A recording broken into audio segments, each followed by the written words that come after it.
मैं हूँ सोनाली सिंह। कैसे हैं आप लोग? आई होप आप लोग की स्टडी अच्छी चल रही होगी, अपनी फैमिली से का ख्याल अच्छे से रख रहे होंगे। पिछले क्लास में हम लोगों ने डिस्कस किया था कि किस तरीके से किस तरीके से बाज़ार जो है वो वर्क करती है, कितने टाइप्स के बाज़ार होते हैं, साप्ताहिक बाज़ार होते हैं, ये सब हम लोगों ने डिस्कस किया था। आज हम लोग डिस्कस करेंगे कि एक अगर शर्ट बनाया जाता है तो शर्ट बनाने से पहले क्या क्या प्रोसेस होती है और शर्ट डायरेक्ट बनता किस तरीके से है। तो आज हम लोग ये डिस्कस करने वाले हैं पॉलिटी क्लास 7 की चैप्टर 8 में।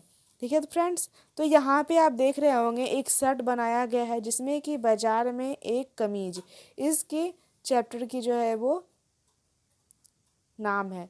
तो इसमें हम लोग देखेंगे कि एक कमीज का कहानी इसमें करके बताया गया है। इसमें बताया गया है कि पहले कपास का उत्पादन होता है।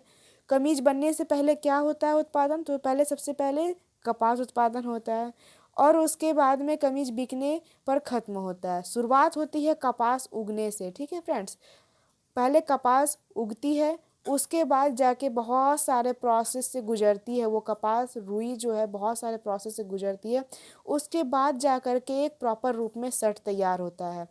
तो सबसे पहले यहाँ पे देखेंगे कि कपास उगाने वाला जो सुपरवाइज़र है, मर्चेंट है, वो कमीज़ खरीदने वाले से कैसे जुड़ता है। ठीक है फ्रेंड्स, उसके बाद देखेंगे कि ये एक दूसरे से किस तरीके से जुड़ा है। खरीदा और बेचा जो है वो जुड़ा हुआ एक दूसरे से कैसे है। मीन्स जो कपास उगाते हैं वो और जो शर्ट बेचते हैं वो एक दूसरे से किस तरीके से कनेक्ट हुए हैं। क्या इस सब को बराबर लाभ होता है? जो कपास बेच रहा है, जो बुनकर है और जो थान का कपड़ा वगैरह बेचता है वो, तो इस तरीके से क्या सभी को एक बराबर में प्रॉफिट हो रहा है? तो ये हम लोग देखेंगे। इसके बाद कुछ को दूसरे की अपेक्षा अधिक लाभ हो जाती है। ये सब हम लोग आज समझने की कोशिश करेंगे। तो फ्रेंड्स, यहाँ पे सबसे पहले देखिए बताया गया है कि एक कुरनूल है, जो कि कुरनूल में जो है कपास उगाने वाली एक किसान है। यहाँ पे जो किसान है वो फीमेल है, तो उसका नाम क्या होता है? उसका नाम सपना होता है, जो कुरनूल आंध्र प्रदेश की एक छोटी फार्मर होती है। वह अपने छोटे खेत में जो है कपास उगाती है। उसके बाद जो कपास होते हैं वो पौधे पर उसके डोडे निकल आते हैं। मीन्स जब उसके डोडे पक जाते हैं तब उससे निकाला जाता है रुई। ठीक है, तो जब वो कुछ चटक जाती है, चटकने के बाद वो नीचे गिरने लगते हैं, तो सपना जो है ना उसको रुई चुनने में बहुत ज़्यादा व्यस्त होती है। फिर उसके बाद रुई भरी हुई एक चटक जो है वो खुलती नहीं है, तो रुई की जो फसल उसको इकट्ठा करने में वो लगी हुई रहती है, सारा दिन वो बिज़ी रहती है। जब रुई वो जमा कर लेती है तब वो अपने पति के साथ कुरनूल के कपास के बाज़ार में ना जाके एक स्थानीय व्यापारी के पास जाती है, जो वहाँ का एक व्यक्ति होता है। वो इसी के पास ही क्यों जाती है? वो अदर व्यापारी के पास क्यों नहीं जाती? क्योंकि उसको इस व्यापारी से उम्मीद है कि कभी भी वो अगर कर्ज में रहती है या उसे कभी भी पैसे की ज़रूरत पड़ती है तो वो व्यापारी उसको देगा। तो वो सस्ता मिले या महंगा मिले, चाहे जैसे भी ले, वो उसी व्यापारी को वो सपना देती है। ओके फ्रेंड्स, उसके बाद यहाँ पे बताया गया है कि फसल को बोना शुरू करती है। उस समय जो है स्वप्ना व्यापारी से खेती करने के लिए बीज लेती है, खाद लेती है, कीटनाशक दवाई वगैरह खरीदती है। तो उस समय जो उसको खर्च पड़ता है वो 2500 रुपया, जो कि कर्ज ले करके वो इतना सारा चीज़ खरीद करके उसके बाद बीज बोती है कपास का, फिर कपास उगाती है। उस समय जो वहाँ के जो व्यापारी थे जहाँ पे स्वप्ना अपना कपास बेचती है, तो वो शर्त मानने के लिए सहमत भी कर लेता है और स्वप्ना जो है बाद में उसे अपना रुई बेच देती है। तो जिससे वो कर्ज लेती है वो उसी को रुई बेचती है फ्रेंड्स। ठीक है फ्रेंड्स, यहाँ पे देखें कि जिससे स्वप्ना कर्ज लेती है उसी को वो रुई बेचती है। तो वहाँ पे जो कर्ज ली वो कितने में ली थी? तो वो 2500 में कर्ज लेती है। उसके बाद में कपास की जो खेती है उसमें निवेश करने की ज़रूरत बहुत ज़्यादा पड़ती है, जैसे कि उर्वरक हो गया, कीटनाशक हो गया, इस सब पर जो है किसान को बहुत ज़्यादा खर्च आता है, खर्च करने पड़ते हैं। उसके बाद किसान जो है इस खर्च की पूर्ति करने के लिए पैसा उधार भी लेना पड़े तो वो लेते हैं पैसा उधार। क्यों भाई? क्योंकि फसल है, तो उसमें अगर कोई भी चीज़ की कमी होती है तो फसल ख़राब हो जाएगा। अगर कीटनाशक उर्वरक वगैरह यूरिया वगैरह छिड़काव नहीं करेंगे तो हमारा फसल बर्बाद हो जाएगा। तो उसमें फ्रेंड्स वो 2500 रुपया कर्ज लेती है। उसके बाद वो जो है 1500 प्रति क्विंटल के हिसाब से 6000 रुपया का उसको रुई बेचती है। व्यापारी जो है ना दिए हुए ऋण पर ब्याज जो होता है इंटरेस्ट, वो 3000 रुपया काट लेता है और स्वप्ना को 3000 रुपया देगा। तो 6000 में 3000 रुपया स्वप्ना का इंटरेस्ट कट जाता है, तो वहाँ पे 3000 रुपया उसको मिल रहा है। अब फ्रेंड्स यहाँ पे देखेंगे कि वो दिन रात मेहनत करके बिजी हो करके 4 महीना टोटल वो मेहनत करती है। उसके बाद उसको कितना मिलता है, तो 3000 रुपया उसको फ्रेंड्स मिलता है। उसके बाद यहाँ पे ये बताया गया है कि सबसे पहले जो है कुरनूल में कपास मंडी में वो कपास बेचती है। कपास जो है उसके बाद कहाँ जाता है, तो मिल में जाता है। मिल वाले जो होते हैं, जिनिंग मिल का नाम होता है, वो मिल वाला खरीदता है। उसके बाद वो मिल से कहाँ जाता है, इकट्ठा होकर के वो बीज बीज जो उसमें लगी हुई होती है उस बीज को हटा देते हैं और उसको दबा करके कपास का गठरी बनाया जाता है। उसको गठरी बना कर फिर कहाँ भेजते हैं, सूत काटने के लिए भेजते हैं। ठीक है, जो गट्ठर वाले होते हैं वो खरीद लेते हैं और उसे सूत काटते हैं। सूत काटने के बाद क्या होता है, वो कपास धागा में परिवर्तित हो जाता है, मिल जाता है। उसके बाद क्या होता है, जो सूत काटने वाले व्यापारी होते हैं वो धागा को बेच देते हैं। तो उस धागा से अब फ्रेंड्स क्या बनेगा, बहुत सारे धागा को मिला करके वो कपड़ा बनते हैं। इस तरीके से जो है एक गॉसिप कन्वर्सेशन करवाया गया है जो व्यापारी है और स्वप्ना। तो स्वप्ना को जब 3000 रुपया मिलता है तो वो सोच रही होती है कि मैं इतना मेहनत करके 4 महीना काम की और मुझे इतने सारे रुई के 3000 रुपये मिले। 3000 रुपये में उसका गुजारा कर पाना काफ़ी मुश्किल होगा। तो व्यापारी जो है रुई बहुत सस्ती में बिक रही है, बाज़ार में बहुत रुई आ गई है, वो ऐसा स्वप्ना को कह देता है। फिर स्वप्ना बोलती है कि इस रुई को उगाने में मैंने 4 महीने जी तोड़ मेहनत की करती है। ठीक है, उसके बाद में बहुत बढ़िया और साफ़ रुई उस व्यापारी को देती है। फिर भी उसको बहुत मेहनत करने के बाद भी जितना मेहनत करती है उसको उतना वो कीमत भी नहीं मिल पाता है। तो व्यापारी जो है वो कहता है, अम्मा मैं आपको अच्छी कीमत पे दे रहा हूँ, दूसरे व्यापारी इतना भी नहीं देंगे। तो वो उसको बढ़ा चढ़ा करके बोल देता है कि आप मार्केट में जाकर कहीं ट्राई कर लीजिए, वो आपको इतना में देगा भी नहीं। अगर आपको विश्वास नहीं हो रहा है तो आप कुरनूल से बाहर जो मार्केट है आप वहाँ जा कर के भी सामान ले सकते हैं, दे सकते हैं कपास को। तो वहाँ पर भी आपको इतने सस्ते दाम में नहीं मिलेगी। स्वप्ना तो सब कुछ जान रही होती है कि जो बाहरी मार्केट है वहाँ पे 1800 रुपया प्रति क्विंटल बिकेगी, बट यहाँ पे ये 3000 रुपया ही मुझे दिया है। फिर भी वो उसे कुछ नहीं बोलती है क्योंकि उसको पता है कि फिर 1 साल के बाद इसी व्यापारी से उनको कर्जा लेना है और इसी व्यापारी के पास उसको अपना कपास बेचना है। इसी वजह से वो कुछ नहीं बोलती है।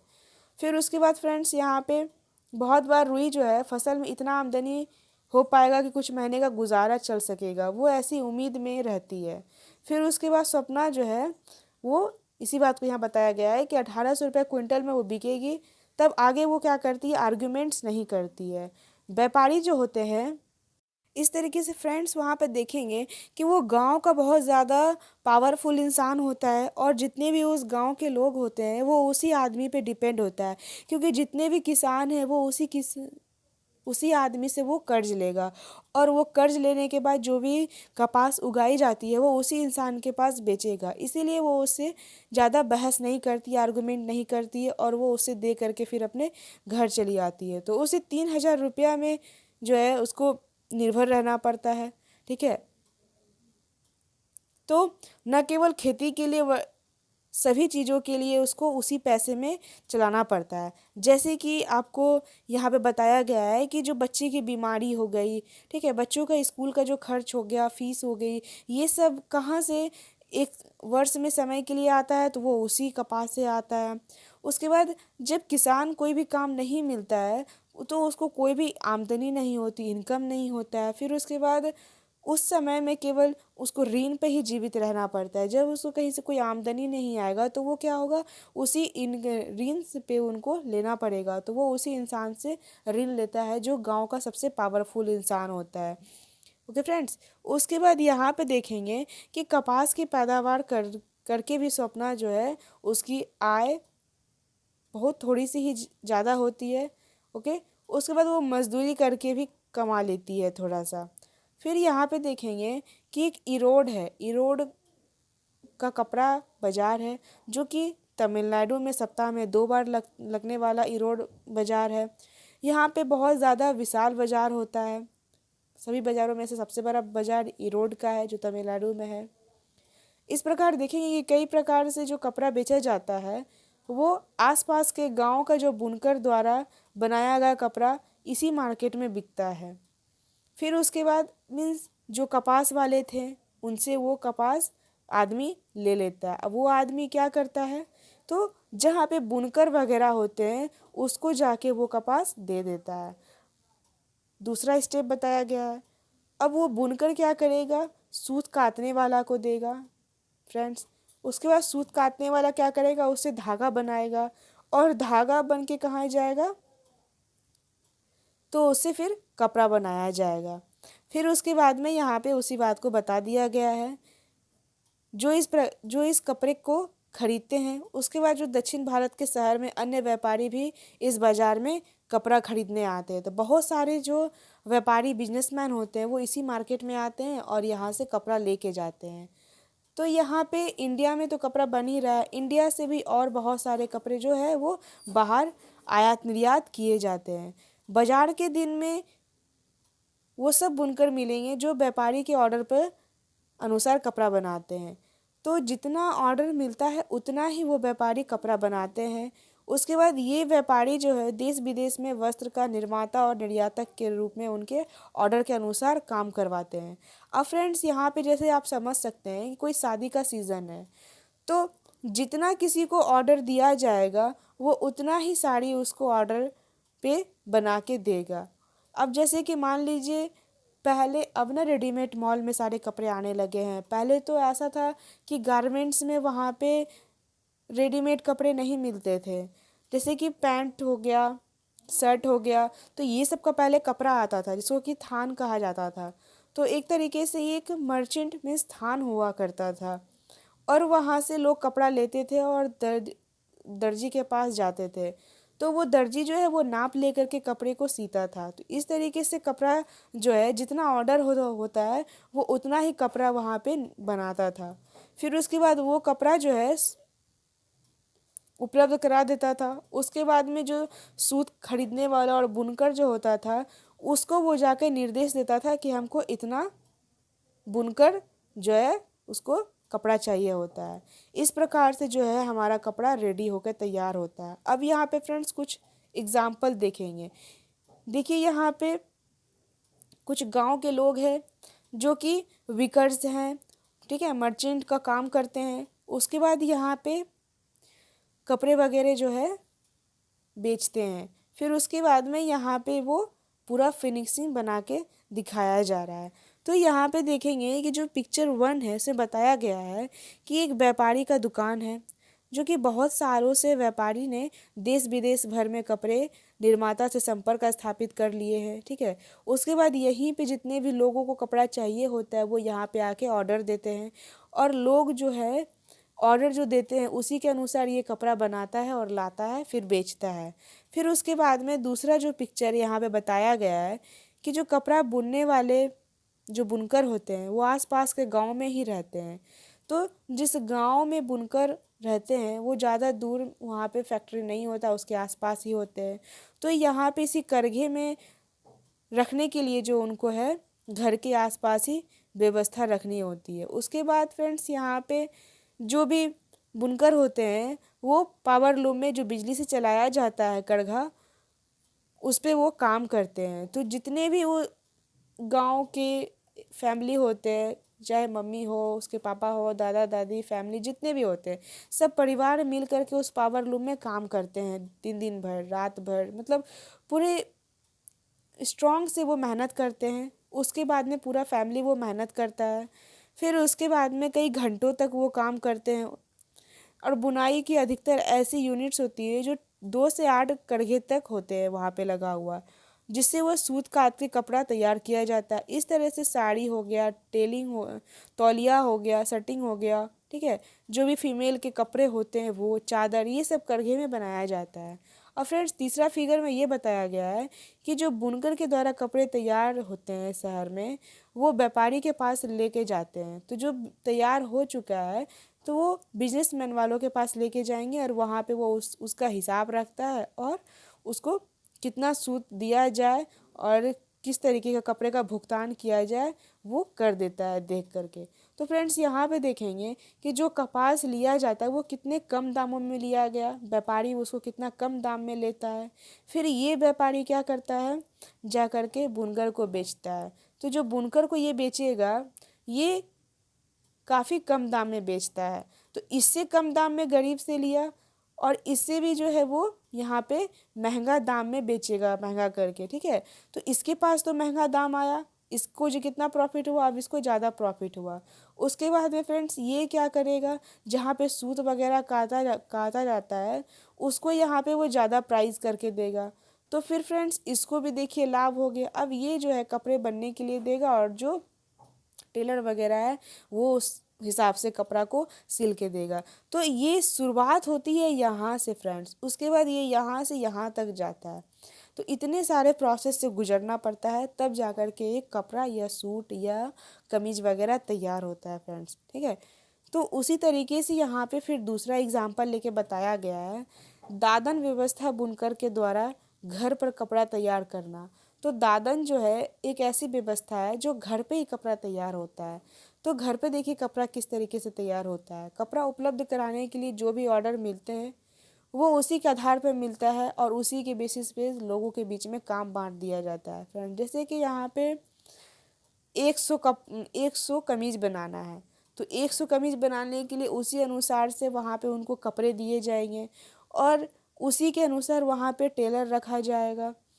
अगर 100 कमीज देंगे तो वहाँ पे कम से कम 2 टेलर या 3 टेलर रखेंगे, 2 रखेंगे तो 50-50 करके कपड़ा को डिवाइड कर देंगे ताकि 50 सेट ये सिए और 50 सेट दूसरा टेलर सिए।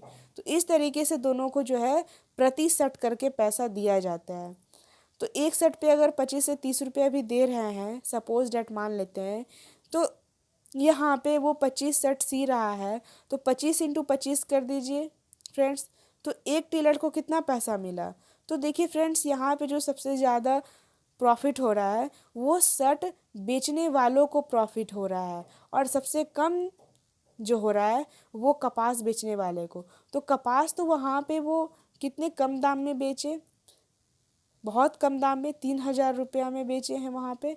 और यहाँ पे शर्ट जो तैयार किया जा रहा है वो एक शर्ट का दाम 900 रुपया रखा जाएगा। तो इस तरीके से यहाँ पे देखिए कितने ज़्यादा प्रॉफिट होते हैं। कच्चा माल जो है वो तैयार करके माल की बिक्री के लिए व्यापार पर भी डिपेंड करता है कि वो जो व्यापारी है वो किस तरीके से बनाया जाएगा और उसके बाद में वो ऑर्डर देते हैं कि क्या कपड़ा बनाना है और क्या नहीं बनाना है और कितने रेट पे बेचना है। तो ये बुनकर के पास जाने का कोई साधन नहीं है और उसके लिए कपड़ा बना रहे हैं। तो यहाँ पे अब देखेंगे ये कुछ एक्टिविटीज़ है जो कि 7th क्लास के बच्चों को करनी है। उसके बाद में यहाँ पे देखेंगे फ्रेंड्स कि जो कपड़ा है वो किस कीमत पे बेचा जाए ये कौन तय करेगा। तो बाजार का जो व्यापारी है जिसके पास कपड़ा है, वस्त्र बनाने का कारखाना है, वही तय करेगा। इस तरीके से बाजार का जो झुकाव है वो व्यापारी के हित में अधिक होता है। बुनकर अपनी सारी जमा पूंजी लगाकर उस ऊंची ब्याज पर दर से ऋण लेता है, अपना कर्ज लेता है, उसके बाद करघा खरीदता है। जब वो एक करघे का खरीदता है तो उसका मूल्य 20,000 रुपया होता है और छोटे बुनकर को भी 2 करघे तैयार करके देना होता है जो कि 40,000 का निवेश करना पड़ता है। तो इस ये जो करघा है ना ये अकेले काम नहीं करता है और ना ही इसको अकेले काम कर सकते हैं। किसी भी करघा पर अकेले काम नहीं किया जाता है, उसके बहुत सारे परिवार होते हैं, बच्चे होते हैं, दादा दादी होते हैं, सभी फैमिली मिल करके 12-13 घंटा काम करते हैं। उसके बाद इस कार्य को पूरा करने में महीने भी लग जाते हैं और लगभग वो कितना कमा पाते हैं, 3,500 रुपया। तो इस तरीके से देखिए फ्रेंड्स कितना यहाँ पे पूंजी लग रहा है और कितना कम अमाउंट में वो यहाँ पे एक कमा पा रहे हैं। तो यहाँ पे देखेंगे जो व्यापारी होता है और बुनकर होता है इनके बीच में जो व्यवस्था होती है उसी व्यवस्था को दादन व्यवस्था कहा गया, पुटिंग आउट सिस्टम। तो यहाँ पे एक एग्जाम्पल करके समझाया गया है, जहाँ पे एक व्यापारी है वो कच्चा माल देता है और उसको माल को तैयार करके भारत के अनेक क्षेत्र में कपड़ा बुनाई का जो उद्योग होता है, व्यवस्था होता है, वहाँ पे वो दे देता है।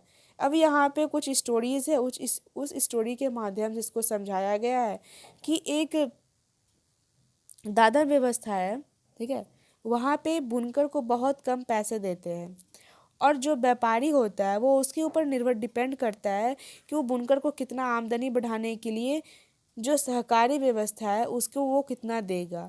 तो सहकारी संस्था में वो वही सब लोग होते हैं जिनके पास इकट्ठे होकर लाभ कमाने के लिए काम करते हैं। तो बुनकर की सहकारी संस्था में बुनकर एक समूह में बनाकर कुछ गतिविधि को एक ग्रुप्स के रूप में काम करते हैं। जो भी वहाँ के एम्प्लॉयर्स हैं वो सब मिल के काम करते हैं। फिर जो सूत व्यापारी है वो सूत को प्राप्त करता है और उसे बुनकर में क्या करते हैं, बांट देते हैं। तो सहकारी संस्था जो है इस तरीके से विक्रय का जो मूल्य है वो करती है और व्यापारी की जो भी भूमिका होती है वो समाप्त हो जाती है और बुनकर को कपड़ा का उचित मूल्य प्राप्त हो जाता है। तो कितना यहाँ पे घाटा हो रहा है ये आप देख सकते हैं। कभी भी सरकार जो है वो उचित मूल्य पर सहकारी संस्था से कपड़ा खरीद कर उनकी मदद करती है। जैसे कि तमिलनाडु में देखें कि सरकार जो है स्कूल में निःशुल्क गणवेश योजना चलाती है फ्रेंड्स। उसके बाद वहाँ पे जो है सरकार पावरलूम बुनकर की सहकारी जो संस्था है वहाँ से कपड़ा लेती है और सरकार जो है हस्तकरघा बुनकर समिति जो है उसको कपड़ा खरीद करके को ऑप्टेक्स में दुकान रहती है वो उसको वहाँ पे दे देती है और लोग वहाँ पे फिर बनाते हैं। तो यहाँ पे देख रहे हैं आप किस तरीके से जो है बच्चे हैं, ठीक है, बड़े लोग हैं, तो एक फैमिली का सभी मिल करके जो है उस चीज़ को कपड़े को फिर बनाता है। देखिए यहाँ फ्रेंड्स जीन्स बनाया जा रहा है। तो एक गारमेंट्स की फैक्ट्री में महिला जो है वो बटन टाक रही है। तो जीन्स में जो बटन लगाया जाता है वो देखिए बच्चे बैठ के यहाँ पे जीन्स में बटन लगा रहे हैं। उसके बाद यहाँ पे बताया गया है कि दिल्ली के निकट ही वस्त्र निर्यात करने वाला कारखाना है। तो दिल्ली के निकट है तो वो हमारा इंडिया का क्या एक तरह का बॉर्डर है, यहाँ से कपड़ा को हम बाहर भेज भी सकते हैं। तो दिल्ली के पास बने बनाए वस्त्र निर्यात करने वाले कारखाना को भेजता है। फिर जो वस्त्र निर्यात करने वाला फैक्ट्री है उसका उपयोग करके वो कमीज बनाने के लिए करता है। ये कमीज जो होती है वो विदेश से खरीदारों को निर्यात किया जाता है और कमीज के विदेशों ग्राहकों में अमेरिका और यूरोप में जो है उसको बेच दिया जाता है। इस तरीके से एक स्टोर्स जो होते हैं उसका एक ग्रुप चलता है। बड़े बड़े स्टोर्स का जो भी हेड होता है, ऑनर होते हैं, वो अपनी शर्त पर व्यापार करता है। शर्त ये होती है कि वे माल देने वालों से बहुत कम मूल्य पर वो कपड़ा या माल को खरीदेगा। उसके बाद साथ ही वो सामान जो है वो उसकी हाई क्वालिटी पे और बहुत ज़्यादा ऊंचे पैसे पे वो बेचता है।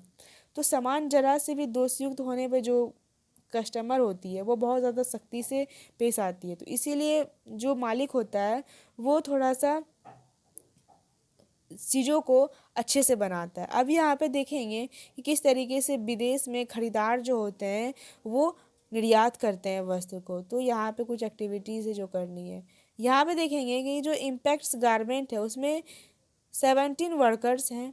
उसमें से अधिकांश जो होती है वो फीमेल होती है और इसमें अधिकतर जो वर्कर हैं वो अस्थाई रूम पे काम पे लगाया जाता है। अस्थाई का कहने का मतलब ये हुआ फ्रेंड्स कि अगर कपड़े आए हैं ऑर्डर पर तभी उनको काम मिलेगा और कपड़े नहीं आए हैं तो उनको काम नहीं मिलेगा। और जब कपड़े ऑर्डर पे आते हैं तो उनको 1 महीना का 3,000 रुपया दिया जाता है। स्त्री को जो है सिर्फ हेल्पर के रूप में रखा जाता है। अब हेल्पर में काम ये होता है जैसे कि धागा काटना, बटन लगाना, इस्त्री करना, मीन्स जो प्रेस किया जाता है वो करना, पैकिंग करना, ये सब के काम में फीमेल को रखा जाता है और इस काम में जो है सबसे कम मजदूरी दी जाती है। अब यहाँ पे देखेंगे कि जो दर्जी है उसको 3,000 रुपया दिया गया। अब जो इस्त्री कर रहा है उसको 1 रुपया 50 पैसा प्रति पीस के अनुसार दिया जा रहा है। अब वो उस तरीके का शर्ट जो है वो कटा है, फटा है या उसमें कुछ दाग लगी हुई है, उस चीज़ को जांच जो किया जाता है तो जांच करने वाले को 2,000 रुपया दिया जाता है। उसके बाद जो धागे काटना या बटन लगाने उसको 1,500 रुपया पर महीना दिया जाता है। तो इस तरीके से मज़दूरों को पेमेंट की जाती है। अब जो अमेरिका है, अमेरिका में यही कमीज बनती है, तो उनको लाभ कितना का होता है, 900 का लाभ होता है। 900 में $25, जो कि 1800 रुपये में बेचा जाएगा। तो इस तरीके से कमीज का जो व्यापार है वो दिल्ली के वस्त्र निर्यातक से कमीज लेता है। कितना में लेता है ये बताना है। फिर वो उसी हिसाब से खरीदता है और वो एडवर्टाइजमेंट के लिए भी खर्च करता है कुछ पैसा, और कमीज को जो है स्टोर में रखता है। फिर उसके बाद में दिखाने के लिए कुछ खर्च किए जाते हैं, क्योंकि एडवर्टाइजमेंट के लिए, पम्पलेट छापने के लिए उसमें भी बहुत सारे खर्च होंगे। तो इस तरीके से व्यक्ति की जो कमीज है वो 900 रुपया लागत मूल्य पड़ जाती है और उसे वो 1800 रुपये में बेचता है। तो फ्रेंड्स यहाँ पे देख सकते हैं कि 2 गुना कमाई होता है, 2 गुना कमाई हो रहा है एक शर्ट पे। जहाँ एक शर्ट को तैयार करने में 900 रुपया लग रहा है और वो उसी शर्ट को बेच रहा है कितने में, 1800 रुपया में बेच रहा है। तो इससे 2 गुना कमाई हो रहा है फ्रेंड्स। तो सोच सकते हैं आपको सबसे कम जो हुआ है कमाई वो किसको हुआ है, तो जो कपास का उत्पादन करता है उसको हो रहा है। फिर यहाँ पे देखेंगे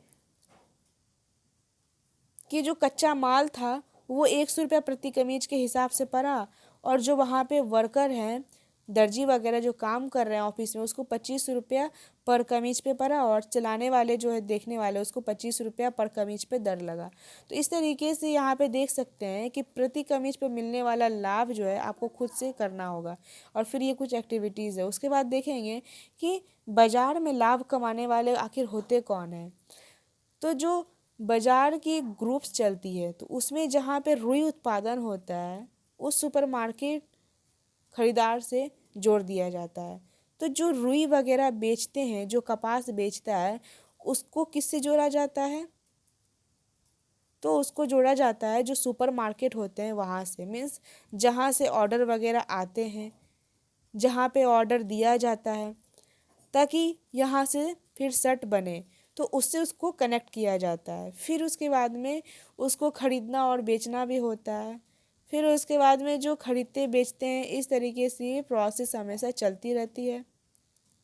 फिर यहाँ पे देखेंगे कि बाज़ार और समानता क्या है। तो यहाँ पे जो है ना बताया गया है कि बाज़ार में अधिक लाभ कमाने वाले व्यक्ति कौन है, उसका नाम है लिखिए। उसके बाद बाज़ार में अधिक लाभ ना कमाने वाले व्यक्ति कौन है, तो जो लाभ नहीं कमा रहा है वो कौन है, कपास बेचने वाला है, ठीक है, जो बुनकर है वो है। तो इन लोगों को जो है वो लाभ नहीं मिल रहा है। जो दर्जी है, जो चेक कर रही है, उनको नहीं मिल रहा है। फिर उसके बाद में जो विदेशी व्यवसायी है वो बाज़ार में अधिक मुनाफा कमाता है। मुनाफा कहने का मतलब है कि वो जितना में खरीदता है उससे वो 1.5 गुना या 2 गुना दाम में बेचता है, तो उसको मुनाफा कहते हैं। उसकी तुलना में जो वस्त्र निर्यातक होता है वो लाभ की श्रेणी में रहता है। और दूसरा, और जो वस्त्र का फैक्ट्री का कामगार होता है उसको बहुत मुश्किल से पैसा मिलता है, इतना मुश्किल कि वो जो ज़रूरत का सामान है खरीदना भी उसके लिए मुश्किल हो जाता है।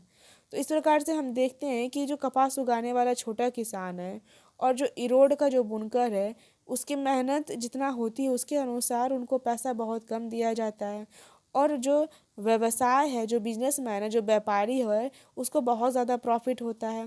शर्ट का कपड़ा बेचेगा तो बहुत ज़्यादा प्रॉफिट तो होगा ही। या फिर जो रेडीमेड शर्ट बेच रहा है तो दर्जी को भी यहाँ पे प्रॉफिट कम ही हो रहा है। तो इस तरीके से जो निर्यातक की कमाई है वो बहुत कम है, और बाज़ार में सब जो है वो बराबर रूप से नहीं कमाते हैं। ठीक है फ्रेंड्स। फिर यहाँ पे यदि परिवार पर्याप्त नहीं कमाएगा तो वे अपने आप को दूसरे के बराबर कैसे समझेगा। तो यहाँ पे हम लोग ये देखें, तो इस तरीके से मॉल में जो है सारा कपड़ा देखते हैं रेडीमेड रूप से बना हुआ रहता है। तो एक कपड़ा जो यहाँ पे सूट लगाया गया है, इसको बनाने के लिए बहुत सारे प्रोसेस से गुजरना पड़ता है। पहले सबसे कपास उगाया जाता है, कपास के बाद जो बुनकर होता है उसको दिया जाता है, जो बुनकर सूत काटते हैं उसके पास भेजा जाता है। सूत काटने के बाद जो कढ़ा वगैरह, पावर लूम वगैरह चलाते हैं उनको दिया जाता है ताकि वो कपड़ा का एक रूप से रेडी करे। उसके बाद में इस कपड़े को टेलर के पास भेजा जाता है। कपड़ा को टेलर जो है काट करके बना करके उस साइज से वो बेचता है। जो जो रेडीमेड कपड़े होते हैं वो बिना साइज का होता है, ठीक है। मीन्स एक अनुसार के जो है वो उसको बनाया जाता है, मीन्स उसको काट करके फिर उसको बुना जाता है, सिल दिया जाता है। फिर उसके बाद में इसको जो है वो जांच करने वाली भी होती है, किस तरीके से कहीं फटा हुआ तो नहीं है या फिर कहीं कटा छटा नहीं है। इसको फिर आयरन भी कपड़ा को करना होता है। तो ये बहुत सारे प्रोसेस से गुजरती है, तो इसको सबसे कम पैसा मिलता है। और जो टोटली यहाँ पे तृतीय उत्पादक इसको हम कह सकते हैं, जो तृतीय उत्पादक होता है उसको बहुत ज़्यादा प्रॉफिट होता है। ठीक है, तो यहाँ पे आप देखेंगे किस तरीके से लोग जो है चीज़ों को बनने और बेचने का भी अवसर देती है। तो इस तरीके से जो कपास वगैरह उगाया जा रहा है उसमें भी किसान काम कर रहे हैं, और वहाँ से ले करके जो मॉल में बेचने तक का सफ़र है, बेचने के लिए मॉल में भी बहुत सारे कर्मचारी काम करते हैं। तो ये एक कपड़ा क्या है, लोगों को एक कमाने का अवसर भी दे रही है और लोगों को कपड़ा पहनने के लिए कपड़ा भी हो जा रहा है। तो बुनकर के पास जो बनाया हुआ कपड़ा है वो किसान के पास से रुई लाता है, और दूसरा, और जो धनवान व्यक्ति से शक्तिशाली है, जिसके पास बहुत ज़्यादा कमाई है, वे लोग क्या करते हैं, उसके पास पैसा बहुत ज़्यादा होता है और वे अपने कारखाना जो होती है वहाँ बड़ी बड़ी दुकान वगैरह, बहुत ज़मीनें होती है, वो खरीद लेता है और उसके बाद वहाँ पे एक फैक्ट्री लगा देता है।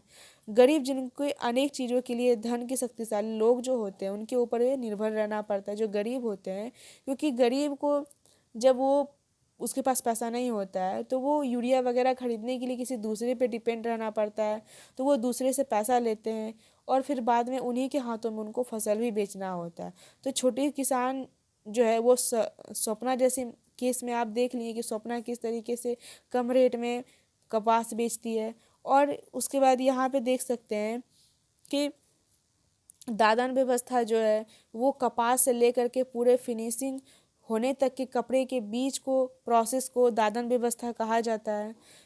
ठीक है, उसके बाद जैसा कि वस्त्र कारखाना के जो वर्कर्स होते हैं उसके साथ भी आप देखिए किस तरीके से रहना पड़ता है। तो इस तरीके से जो है वो गरीबों का शोषण होता है। तो इस समस्या के समाधान के रास्ते हैं, कौन कौन सा है, तो उत्पादन करके जो है सहकारी संस्था बनाया जा सके और कानून की जो है दृढ़ता से पालन की जाए। फिर यहाँ पे सस्टेनेबल डेवलपमेंट गोल जो है वो 8वें नंबर पे क्या आती है, डिसेंट वर्क और इकोनॉमिक ग्रोथ, मीन्स उचित कार्य और आर्थिक वृद्धि आती है। तो इस तरीके से हम जो है इस चैप्टर को भी डिस्कस कर लिए। यहाँ पे कुछ वर्ड्स हैं जो कि दिया गया है, जैसे जीनिंग मिल। जीनिंग मिल क्या है, तो वह जो है एक फैक्ट्री है जहाँ पे रुई का गोल से बीज निकाला जाता है और उसके बाद में उस रुई को गठरी बना करके धागा बनाने के लिए भेज दिया जाता है बुनकर के पास। निर्यातक वह होता है जहाँ से विदेशी माल को बेचा जाता है। मुनाफा, जैसे कि किसी भी चीज़ को हम खरीदे 5 रुपया में, अगर हम उसको 10 रुपया में बेच रहे हैं तो वो क्या हुआ, मुनाफा हुआ।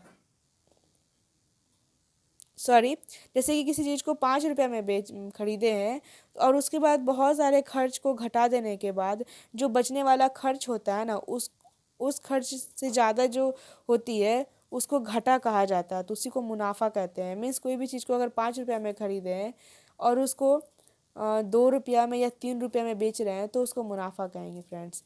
इसी तरीके से वीडियो को लाइक एंड शेयर सब्सक्राइब करते रहिए। मिलते हैं नेक्स्ट वीडियो में जिसमें कि समानता के लिए जो संघर्ष है उसके लिए वो संघर्ष करते हैं। चैप्टर 9 जो कि 7th क्लास की लास्ट चैप्टर है, उसके बाद 7th क्लास की पॉलिटी ख़त्म हो जाएगी। ठीक है फ्रेंड्स, उसके बाद 8th क्लास की पॉलिटी को स्टार्ट करते हैं। मिलते हैं नेक्स्ट वीडियो में, तब तक के लिए bye bye and take care.